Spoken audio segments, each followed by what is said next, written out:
align yung nararamdaman mo sa ginagawa mo, yung values mo, yung principles mo. Kasi in the long run, if hindi siya aligned, then parang mababurnout ka, magkakaroon ka ng parang disalignment sa sarili mo. Tapos sasabihin mo, ito ba, masaya pa ba ako? Ito ba yung tamang ginagawa ko? Hindi na pala, baka hindi na pala, or hindi pala yun yung purpose mo. So mahalaga talaga na every time, every step of the way, kapag may gagawin ka, make sure na gusto mo yung bagay. Even nung college, pinaka-gusto ko talaga ang kukunin na course is conservatory in music, but I wasn't able to take it. I had to take up a course na hindi ko naman totally gusto.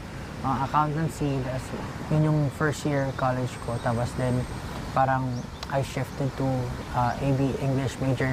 Nag-major in English ako.